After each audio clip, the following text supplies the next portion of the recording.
ஐயா வணக்கங்க ஐயா. மணி சார் வணக்கம். எப்படி இருக்கீங்க? நலமா இருக்கேன். நீங்க நல்லா இருக்கீங்க? நல்லா இருக்கு ஐயா. ஜாமக்கோல் பிரசனம் வகுப்பு சீரஞ்சிறப்பும் சூப்பரா முடிஞ்சது. அருமையா முடிஞ்சு. ஆமாங்க ஐயா, நல்ல வரவேற்பு இருந்துச்சு. பெரிய வரவேற்பு. ஆமா, இப்போ நிறைய ஸ்டூடெண்ட் படிச்சாங்க. ரொம்ப ரொம்ப ஜாமக்கோல் பிரசனத்துக்கு இவ்வளவு ஆர்வமா வந்து படிச்சிருக்காங்கன்னு பெரிய விஷயம் தான். கண்டிப்பா கண்டிப்பாங்க ஐயா. ஐயா எல்லாரும் ஆவலா எதிர்பார்த்துட்டு இருந்த அந்த அடிப்படை கிட்டத்தட்ட ஒரு வருஷம் ஆயிடுச்சுன்னு நினைக்கிறேங்க ஐயா. கண்டிப்பா ரொம்ப ஆவலா எதிர்பார்த்துருந்தது அடிப்படை. ஏன்னா நிறைய நேயர்களுக்கு வந்து அந்த ஆர்வம் இருக்கு. கண்டிப்பா அப்படியே கத்துக்கணும், நிறைய பாயிண்ட்ஸ் உங்ககிட்ட இருக்கு. அதை நாங்கள் ரொம்ப நேர்த்தியா பார்த்துட்டு இருக்கோம். அது நிறைய கத்துக்கணும், நிறைய பேர் எதிர்பார்க்குறாங்க. அதை கொஞ்சம் அனௌன்ஸ் பண்ணுங்க ஐயா. கண்டிப்பாங்கய்யா. மித்ரா டிவி அன்பர்களுக்கு என் அன்பான வணக்கம். அதாவதுங்கய்யா, ஜோதிடம் படிக்கணுங்கிற ஆசை எல்லாருக்கும் இருக்கு. இப்போ நிறைய பேர்த்துக்கு நம்ம கிட்ட ஜாதகம் பார்க்குற 50% பேருக்கு ஜோசியம் தெரியுது. அது கொஞ்சம் ஒரு அறகுறையா இருக்கும். எனக்கு பாதி தெரியும், பாதி தெரியாமல் இருக்கும். இப்போ அந்த விஷயங்களை எல்லாம் போக்குறதுக்காக ஒரு முழுமையான, நேர்த்தியான, நிறைவான அடிப்படை ஜோதிட வகுப்பை நம்ம எடுக்கிறோம். அதாவது எனக்கு ஜாதகத்தை பற்றி எதுவுமே தெரியாது, நான் முழுசாக ஒரு ஜாதகத்தை கையில் கொடுத்தா உங்ககிட்ட படித்ததுக்கப்புறம் நான் அந்த ஜாதகத்தை பார்க்க முடியுமா அப்படின்னா 100% பார்க்க முடியும். அதுக்கு வந்து நான் இன்னைக்கு ஆரம்பித்து ஒரு 20 நாளில் நான் உங்களை ஜோசியர் ஆக்கிடுவேன் அப்படின்னு நான் சொல்ல விரும்பலை. அதுக்கு எனக்கான டைம் 6 மாதங்கள் ஆகும். ஞாயிற்றுக்கிழமை மதியம் 2 to 4 அந்த வகுப்பு இருக்கும். ஆன்லைன் ஜூம், உலக நாடுகளில் நீங்கள் எங்கே இருந்தாலும் நீங்கள் படிக்கலாம். உங்களுக்கு எழுத படிக்க தெரிஞ்சிருந்தால் போதும், ஜோதிடம் கற்றுக்கணுங்கிற ஆர்வம் இருந்தால் போதும். நானும் ஜோதிடத்தை தொழிலாக பண்ணுறதுக்கு எனக்கு ரொம்ப விருப்பமாக இருக்குது, நான் படித்து பண்ணலான் இருக்கிறேன் அப்படின்னாலும் நீங்கள் தாராளமாக சேர்ந்து படிக்கலாம். இந்த கோயில் குருக்கள் அவங்களுக்கும் ஜாதகம்லாம் சொல்லணுங்கிற ஆசை நிறைய வரும். ஏன்னா அவங்கள தேடி நிறைய பேர் வருவாங்க. அப்படிப்பட்ட நபர்கள், இல்லத்தரசிகள், இவங்க நீங்கள் வேறு ஏதாவது ப்ரொஃபஷனல் இருந்தாலும் நீங்களும் வந்து படிக்கலாம். நீங்கள் எங்கேயும் நம்மளை தேடி வர வேண்டியதில்லை. உங்கள் வீட்டில் இருந்த இடத்துல ஆன்லைன் ஜூம் மூலிமா நீங்கள் படிக்க முடியும். ஞாயிற்றுக்கிழமை மத்தியானம் 2 to 4 அந்த வீடியோக்களும் எல்லாத்துக்கும் நம்ம மெயில் மூலிமா அனுப்பி தர்றோம். அப்படிங்கிறதுல எந்த மாற்றமும் இல்லை. அப்போ ஜாதகத்தை 9 கிரகங்கள், 12 ராசி கட்டங்கள், 27 நட்சத்திரங்கள், இதிலிருந்து ஆரம்பித்து எல்லா அடிப்படையில் என்னென்னமெல்லாம் இருக்கோ அத்தனையும் அடிப்படை ஜோதிடத்தில் உங்களுக்கு முழுமையாக சொல்லி கொடுத்து, ஒரு ஜாதகம் வந்தால் பேசிக்காக ஒரு தசாபுத்தியை வச்சு உங்களுக்கு இந்த மாதிரி பலன் நடக்கும்னு உங்களால் சொல்ல முடியுங்கிற அளவுக்கு உருவாக்கிடலாம். அதுக்கான வகுப்பை தான் நம்ம 8/3/2026 மார்ச் 8 ஞாயிற்றுக்கிழமை அனௌன்ஸ் பண்ணியிருக்கிறோம். அதிலிருந்து தொடர்ந்து ஞாயிற்றுக்கிழமை மட்டும் நடக்கும். 2 மணி நேரம் 2 மணி நேர வகுப்பு. ஆன்லைன் ஜூம் மத்தியானம் தான் 2 to 4 ஒரு 6 மாத வகுப்பாக இது இருக்கும். இதில் அடிப்படை ஜோதிடத்தை முழுமையாக நம்ம கவர் பண்ணிடலாம். அதாவது சின்ன குழந்தைகளுக்கு சொல்லித்தர மாதிரி சொல்லித்தருவோம். அழகா நீங்கள் உங்களுக்கு 27 நட்சத்திரத்தில் ஆரம்பித்து 9 கிரகத்தில் ஆரம்பித்து நீங்கள் ஒரு 6வது வாரம் 8வது வாரம் வரும்போதே ஜோதிடத்தை முழுசாக புரிஞ்சுக்கிற அளவுக்கு உங்களுக்கு வந்துடும். அதுக்கப்புறம் நிறைய ப்ராக்டிஸ் பண்ணுவோம், ஜாதகத்தை போட்டு ஆய்வு பண்ணுவோம், இப்படி எல்லாம் எப்படி சொல்லணும்னு சொல்லி கொடுப்போம். வந்தவங்க உள்ளே வந்து உங்ககிட்ட ஜாதக கட்டத்தை கொடுத்த உடனே, சார் உங்கள் கேள்வி இதுதான், நீங்கள் இதுக்காக வந்திருக்கீங்க, இப்படி இருந்தீங்க, இப்படி இருந்துட்டு இருக்கீங்க, இனி இப்படி இருக்க போகிறீங்க அப்படிங்கிறது வரைக்கும் நீங்கள் ப்ரெடிக்ட் பண்ண முடியும். அப்படிங்கிறதுல எந்த மாற்றம் இல்லை. அடியேன் தான் வந்து பயிற்சி ஆசிரியர், நான் தான் சொல்லித்தர போகிறேன். வாராகி ஜோதிடமும் மித்ரா டிவியும் இணைந்து இந்த நிகழ்ச்சியை கொடுக்க இருக்கு. அதுக்கு நேயர்கள் வந்து உங்களுக்கு அடிப்படை ஜோதிடம் படிக்கணும்னு விருப்பம் இருந்தால் முன்பதிவு ஆரம்பித்தாச்சு. நீங்கள் தாராளமாக தொடர்ந்து முன்பதிவு செஞ்சு நீங்கள் படிக்க ஆரம்பிக்கலாம். இது வந்து ஒரு கட்டண வகுப்பு, கட்டணத்துக்கு உட்பட்டது. கீழ்கண்ட நம்பருக்கு தொடர்பு கொண்டு நீங்கள் மற்ற விவரங்களை தெரிஞ்சுக்கலாம். நன்றி, வணக்கம். எல்லாரையும் அடிப்படை ஜோதிட வகுப்பில் நான் சந்திக்க காத்திருக்கிறேன். வாழ்க வளமுடன்.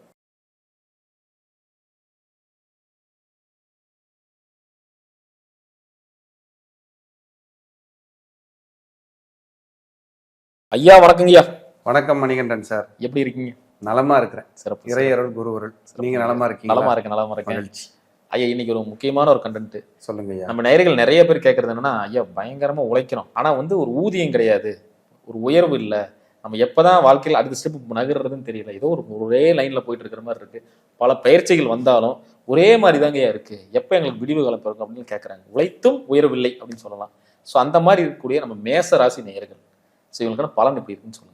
கண்டிப்பாக பார்த்துருவோம். முதல்ல இங்கேயா ஒரு மனிதன் லைஃப்பில் பை பர்த்திலிருந்து அவருடைய இறப்பு காலம் வரைக்குமே அவருடைய ராசியை மையப்படுத்தி தான், என்ன நட்சத்திரத்தில் பிறந்தாரோ அதை மையப்படுத்தி தான் தசா புத்திகள் எல்லாம் பிரியுது.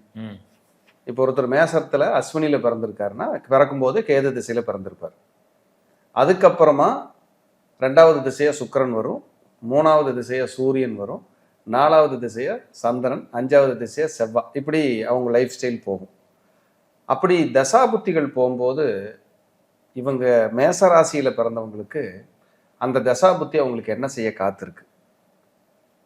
இப்போ ராசியை வச்சு நம்ம தசாபுத்தி பிரிச்சா கூட லக்னத்தை வச்சு தான் அவங்களுடைய பிறவியினுடைய பலனை அவங்க என்ன அனுபவிக்கிறாங்க, இல்லை அவங்கள என்ன கெடுக்குதுங்கிறது லக்னத்தை வச்சு தான் நம்ம எடுக்கிறோம். இதான் உண்மை. அப்போ மேச ராசியில் பிறந்தவர்களுக்கு அந்த ராசிக்குன்னு சொல்லி ஒரு பலன் இருக்கும். அந்த பலன் வகையில் நிறைய பேர் வந்து எனக்கு 7.5 சனி நடக்குது, குரு பயிற்சி ஆயிடுச்சு, சரியில்லை, நான் ரொம்ப கஷ்டப்படுறேன், போராடுறேன், நெருக்கடி சந்திக்கிறேன்னு இவ்வளவும் சொல்கிறாங்க. இதுக்கு மெயின் காரணம் வந்து முதல்ல அவங்களுடைய ஜாதகத்தில், சுய ஜாதகத்தில் நடக்கிற தசாபுத்தி இருக்கு இல்லைங்களா. அவங்க ராசி மேசமாக பிறந்திருந்தா கூட லக்னம் என்னவா பிறந்திருக்காங்கன்னு பார்த்துட்டு அதில் வந்து அந்த லக்னப்படி யோக தசை இருக்கா இல்லையா, தசாபுத்தி வேலை செய்யுமா இல்லையா, அந்த தசா வந்து யார் நட்சத்திர காலில் இருக்காரு, தசாநாதனை யார் பார்க்குறாங்க, தசாநாதனோட யார் சேர்ந்திருக்காங்க, ராகு கேதுவோட மையப்புள்ளியில் இருக்கா, பாதகாதிபதி அஷ்டமாதிபதி ரோகாதிபதி சேர்க்கை இருக்கா, திதிசூன்யம் அடைஞ்சிருக்கா, நெருக்கடிகளான விஷயத்துல டிராவல் ஆகுதா, கோச்சாரத்தில் வர ராகு கேது பயிற்சி அவங்களுக்கு என்ன மாதிரியான விஷயங்களை செய்ய காத்திருக்கு, இதையெல்லாம் கால்குலேட் பண்ணாதான் ஒரு மனுஷனுடைய இதை வந்து ப்ரெடிக்ட் பண்ண முடியும். கண்டிப்பாக இதுதான் உண்மை. அப்போ இதை வந்து நம்ம கரெக்டாக மெயின்டைன் பண்ணி அடுத்த கட்டத்துக்கு போகணும் அப்படின்னா சில ரகசிய வழிபாடுகள்னு சொல்லலாம். நம்ம ஜாதகத்தின்படி ரகசிய வழிபாடுகள்னு கூட சொல்லலாம். அப்படிப்பட்ட வழிபாடுகளை நம்ம எடுக்கும்போது நம்மளுடைய கர்மாவை ஃபைன் டியூன் பண்ணணும் சார். நம்மளோட கர்மாவை ஃபைன் டியூன் பண்ணாதான் அது நமக்கு சப்போர்ட் பண்ணும் சார். உதாரணத்துக்கு சார், ஒருத்தருக்கு 9ல் ராகு இருக்கு லக்னப்படி, அது வந்து பித்துர் கர்மான்னு சொல்றோம், முன்ஜென்ம கர்மான்னு சொல்றோம்.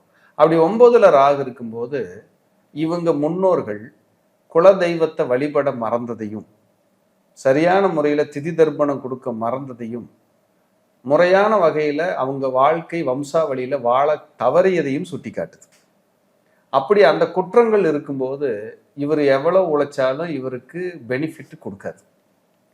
அப்போ எந்த ஒரு விஷயத்தை செய்யறதுக்கும் முன்னோர்கள் ஆசீர்வாதம், குலதெய்வ ஆசீர்வாதம், இவங்க குட் லக் வந்து ஃபைன் டியூன் பண்ணணும், அப்பதான் டெவலப். இதுதான் உண்மை. இது வந்து நான் சொல்றது உதாரணத்துக்கு சொல்றேன், ராகு வச்சு ஒரு உதாரணத்துக்கு சொல்றேன். இப்படி இவங்க ஜாதகத்துல 5, 9 எங்க பாதிக்கப்பட்டிருக்கு, அந்த அதிபதிகள் என்ன நிலையில் இருக்காங்க, குரு சூரியனோட நிலைப்பாடு என்ன, இதுல வந்து இவங்களை கெடுக்கிறது, டிஸ்டர்ப் பண்றது, இது எல்லாமே ராகு கேது சனி தான்.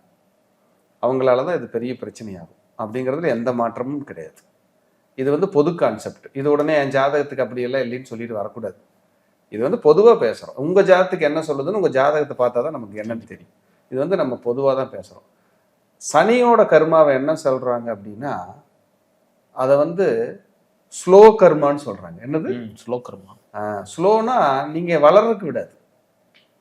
இப்போ உதாரணத்துக்கு ஒருத்தருக்கு 11ல் சனி இருக்குன்னு வச்சுக்கோங்க, லாபம், அந்த லாபத்தை கொடுக்கறதுக்கு திணறும் அந்த 11 இருக்கிற சனி. இருந்தாலும் 11ல் சனி இருக்கிறது யோகம், முன்னேற்றம், வளர்ச்சி, என்ன வேணாலும் சொல்லலாம். 11ல் சனி இருக்கிறது அந்த யோகத்தை கொஞ்சமாவது டிஸ்டர்ப் பண்ணும். அதுக்கு வந்து ஸ்லோ கர்மான்னு சொல்லுவோம். ஏன்னா ஸ்லோ நேச்சர். இப்போ இருந்த இடத்த சனி வந்து விருத்தி பண்ணாலும் பார்க்குற இடத்த கெடுப்பாருங்கிற பேரில் 11ல் இருக்கும்போதே ஸ்லோ பண்ணுறாரு, பார்க்கும்போது இன்னும் ஸ்லோ பண்ணுவார். இப்படி நிறைய கான்செப்ட். 9ல் யாருக்காவது சனி இருந்தால் 11ஆம் இடத்தை பார்ப்பார். பார்க்கும்போது அவங்களோட லாபம், சந்தோஷம், ஆசைகளை பூரா பிரேக் பண்ணிக்கிட்டே தான் இருப்பார். இப்போ அதுக்கு என்ன நீங்கள் ரெமெடி கொடுக்கணும், அவங்க எப்படி காப்பாற்றப்படணும், எப்படி சரி பண்ணணுங்கிறத நம்ம பார்க்குறோம். கண்டிப்பாங்க. இப்படி ஒவ்வொரு ராசிக்குமே எங்கெங்க பேட் கர்மா இருக்குதுன்னு ஜாதகத்தை பார்த்தா தான் தெரியும். ஆனால் புனிதத்தை வந்து நம்ம ஊக்கப்படுத்த முடியும், புண்ணியத்தை வந்து பலப்படுத்திக்க முடியும். அதைத்தான் இந்த வீடியோவில், இந்த பதிவில் நம்ம தெளிவாக பார்க்குறோம். கண்டிப்பாங்க.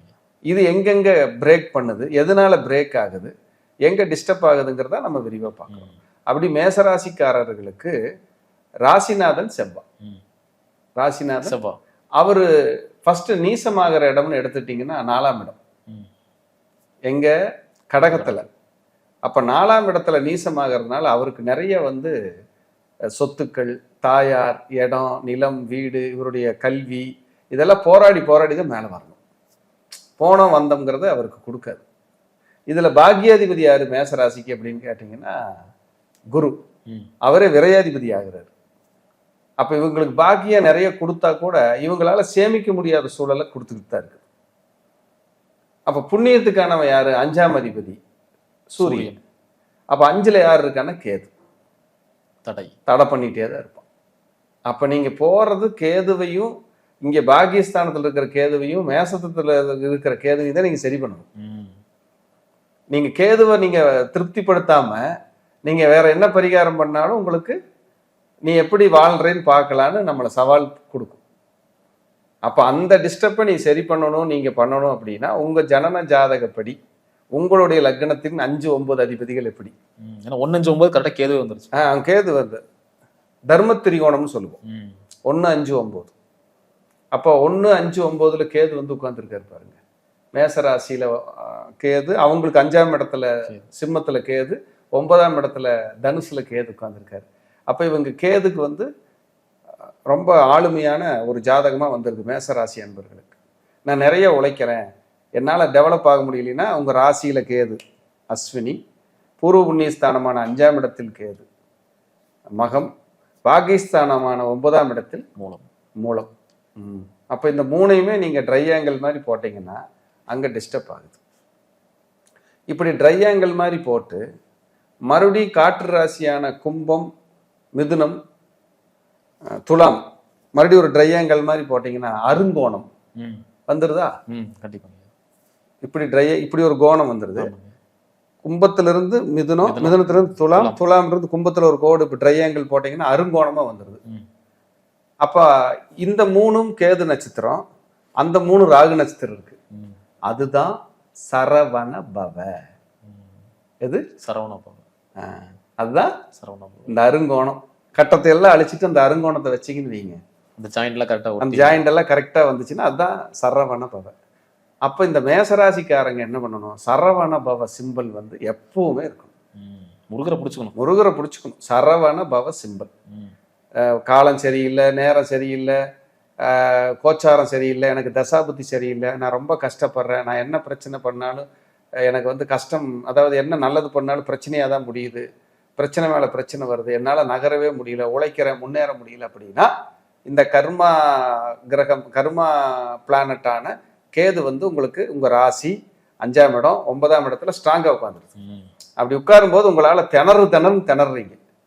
நிறைய அந்தஸ்து வருது, கோயில் கட்டுறீங்க, சின்ன வயசுலேயே சமுதாய பொறுப்புகள் எல்லாம் வந்துடுது, புகழாக இருக்கிறீங்க, எங்கே போனாலும் முதன்மையாக இருக்கிறீங்க, உங்களை பார்த்தா எல்லாம் சல்யூட் அடிக்கிறாங்க, தலை வணங்குறாங்க, பயப்படுறாங்க. உங்களை நீங்கள் 10 பேர் போனால் அவங்க போனீங்கன்னா எந்திரிச்சு நிற்கிறாங்க. எல்லா ஆளுமையும் என்ன முதன்மையும் இருக்கு.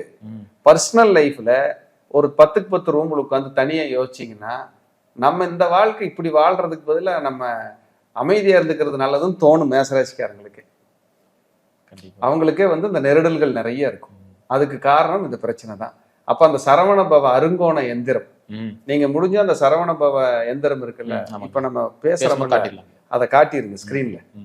அந்த சரவண பவ எந்திரத்தை காட்டிருங்க. காக்க காக்க கனகவேல் காக்க, நோக்க நோக்க நொடியில் நோக்க, தாக்க தாக்க தடையற தாக்க, பார்க்க பார்க்க பாவம் பொடிபட, பில்லி சூன்யம் கெட்ட நேரம் பெரும்பகை அகலன்ட்டான். எப்படி அந்த எந்திரத்துக்கு வந்து அப்படிப்பட்ட ஒரு ஆளுமை, அந்த சக்தி இருக்கு. இந்த சூட்சமத்தை நம்ம நேயர்களுக்கு சொல்லணுங்கிறதுக்காக தான் இந்த கண்டென்ட்டே இப்போ நம்ம எடுக்க. கண்டிப்பா. அதனால தான் நம்ம 2 பேரும் ரொம்ப நேரம் டிஸ்கஸ் பண்ணி சார் இதை பேசுவோம். நம்ம நேயர்கள் நம்மளை நம்பி சப்ஸ்கிரைப் பண்ணியிருக்காங்க, நம்ம சேனலுக்காக ஆதரவு கொடுத்துருக்காங்க. இவங்களுக்கு நம்ம என்ன செய்ய போகிறோம்? நன்றி கடனா.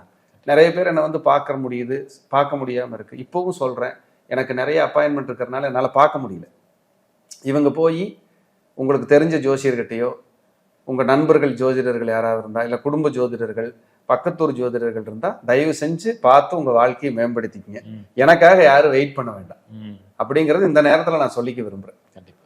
ஏன்னா நாம வெயிட் பண்ற மாதிரி பெரிய ஆளெல்லாம் கிடையாது. ஏதோ இறைவன் இந்த பிரபஞ்சத்துல நம்மளை நகர்த்திட்டு இருக்கிறான், 4 பேர்த்துக்கு சொல்லிட்டு இருக்கிறோம். இது நமக்காக ஆனா கூடுதலான கால அவகாசம் தான் ஆகுது. ம். வெயிட் பண்ணி பாக்குற மாதிரி இருக்குது. ஏன்னா நான் பாக்குறது ஒரு ஆள் தான், நீங்க 1000 பேர் கூப்பிடுறீங்க, ஆள் வச்சு பார்க்க முடியாது. கண்டிப்பா. நான் ஒரு ஆள் தான் பார்க்க முடியும். அப்படிங்கிறதுனால இது நம்ம இப்படிதான் பண்ண முடியும். அப்போ உங்களுடைய கர்ம வினைகள் எல்லாம் தீர்த்து உங்களுடைய அந்த கெட்ட நேரங்களை நல்ல நேரமாக மாற்றக்கூடிய அந்த அருங்கோண வடிவமான சரவண பவ ம். அந்த எந்திரம் உங்களுக்கு வாழ்க்கையில் ஒரு மறுமலர்ச்சி கொடுக்கும், சரி. வளர்ச்சியை கொடுக்கும். சரவண பவன் சொல்லுங்க 108 தடவை. ம். ஓம் சரவண பவ, ஓம் சரவண பவ, ஓம் சரவண பவ சொல்லுங்க. முருகருக்கு கேதுனாலே வருத்தி செய்கிற பரிகாரம். பாத யாத்திரை, காவடி எடுத்து செல்வது, மொட்டையடிக்கணும். மொட்டையடிப்பது, அழகு குத்தி கொள்வது, அதே போல செருப்பு இல்லாமல் நடப்பது, இப்படி வருத்தி செய்கிற பரிகாரத்துக்கு பலன் உண்டு. ஐயா, பொதுவாக மேசராசி ஒரு நல்ல விஷயம் நடக்குது அப்படின்னா முன்னாடியே சொல்லிடுறாங்க, அதை பண்ண போற அதை பண்ண போறன்னு சொல்றாங்க. அப்படி சொல்லலாமே இல்லை நடந்ததுக்கு அப்புறம் சொல்றது நல்லது? இவங்களுக்கு பாதகாதிபதி இவங்க ராசியில நீசமாகிறத மறந்துடக்கூடாது. ம். பாதகாதிபதி யாருக்கு லக்னத்தோட கனெக்ட் ஆனாலும் திருஷ்டி தோஷம் உடனே தாக்கும். திருஷ்டி தோஷம் உடனே தான். இவங்க வெளியில ஏதாவது பெருமையா புகழா பேசினாங்கன்னா 10 நாளைக்கு படுத்துக்குவாங்க. அந்த காரியம் நடக்காது, அப்படியே முடங்கி போயிடும். அமைதியா இருக்கணும், அதுதான் முதல் பரிகாரம். முடிஞ்சா மௌன விரதம் இருக்கிறது நல்லது, அமைதி காக்கிறது ரொம்ப நல்லது. அப்படிப்பட்ட இந்த மேசராசி அன்பர்களுக்கு உழைத்தும் பிரயோஜனம் இல்லையே. ஏன்னா இந்த கேதுவினால் ஏற்படக்கூடிய தடைகள் அப்படிங்கிறத நீங்க மறந்துடாதீங்க. நீங்க என்ன கோச்சாரம் வரட்டும், என்ன தசாபுத்தி மேலாலும் வரட்டும், நீங்க கேதுவை சாந்தப்படுத்தாம உங்களால மேல வர முடியாது. அப்ப கேது அப்படின்னா யாருன்னா பிள்ளையார்பட்டி விநாயகர். ம். பிள்ளையார்பட்டி விநாயகர் பொதுவா ஜென்ரலான பரிகாரம் சரவண பவ, ம். முருகப்பெருமான் செவ்வாய்க்கிழமை. பிள்ளையார்பட்டி விநாயகர் செவ்வாய்க்கிழமை கொள்ளு தானம். ம். கொள்ளு தானம். நேரா காளகஸ்தி ம்.